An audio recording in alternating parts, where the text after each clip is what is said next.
নির্বাচনের আগে প্রার্থীদের অস্ত্র দেবার বিষয়ে ইসির সাথে স্বরাষ্ট্র মন্ত্রণালয়ের কোনো আলোচনা হয়নি। তবে প্রার্থীদের কাছে বৈধ অস্ত্র রাখার সাথে আচরণবিধির বিরোধ নেই, এমনটি জানিয়েছেন ইসি সচিব আক্তার আহমেদ। এদিকে ডামি নির্বাচনে অংশ নেওয়া কোনো প্রার্থী যেন আসন্ন নির্বাচনে অংশ নিতে না পারে সে বিষয়ে পদক্ষেপ নিতে ইসিকে লিগ্যাল নোটিশ দিয়েছে বৈষম্য বিরোধী ছাত্র আন্দোলন। নির্বাচন ভবনে সাংবাদিকদের সাথে ইসির সিনিয়র সচিব আক্তার আহমেদের ব্রিফিং। সচিব জানান, এবার ত্রয়োদশ জাতীয় সংসদ নির্বাচনে ইইউ প্রায় 200 জন পর্যবেক্ষক পাঠাতে যাচ্ছে। বাংলাদেশের পররাষ্ট্র মন্ত্রণালয়, নির্বাচন কমিশন এবং ইউরোপীয় ইউনিয়নের মধ্যে একটি ত্রিপাক্ষিক চুক্তির মাধ্যমে এটি হবে। তাদেরকে আমরা এখানকে ফ্যাসিলিটিস প্রোভাইড করব, তাদের যাতায়াত এবং তাদের চলাফেরা ইত্যাদি ইত্যাদি।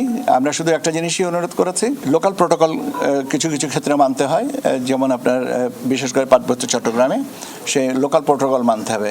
ওনাদের ইকুইপমেন্ট অ্যাক্সেসরিজ এখানে নিয়ে আসবেন, সেগুলো ফেরত নিয়ে যাবেন। ভোটের আগে বৈধ অস্ত্র জমা দেওয়ার বিষয়ে দৃষ্টি আকর্ষণ করা হলে ইসি সচিব বলেন, সময়ের সাথে অস্ত্র জমা নেওয়ার বিষয়টি প্রাসঙ্গিক মনে হলে সেই অনুযায়ী ব্যবস্থা নেওয়া হবে। যদি মনে করা হয় over the period of time আচরণবিধি এখানে কোনো জায়গায় সামান্য সংশোধন বা সংযোজন বা বিয়োজন বা অ্যাডজাস্টমেন্ট লাগবে, এটা করব। বৈধ অস্ত্র জমা নেওয়ার বিষয়টা যখন প্রাসঙ্গিক হবে তখন যদি মনে করা হয় যে এই জাতীয় নিরাপত্তার বিষয়টা বিবেচনা নেবেন, সে অনুযায়ী এটা ব্যবস্থা নেওয়া হবে।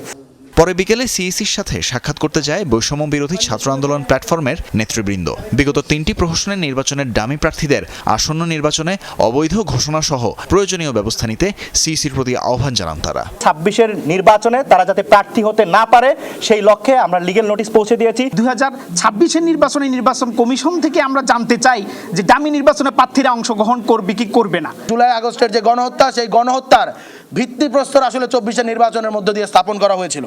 নির্বাচনের সার্বিক পরিস্থিতি সুখকর নয় বলে অভিযোগ বৈষম্য বিরোধী ছাত্র আন্দোলনের নেতৃবৃন্দের। এটা আমাদের অঙ্গীকার। তানভীর মৌসুম, যমুনা নিউজ, ঢাকা।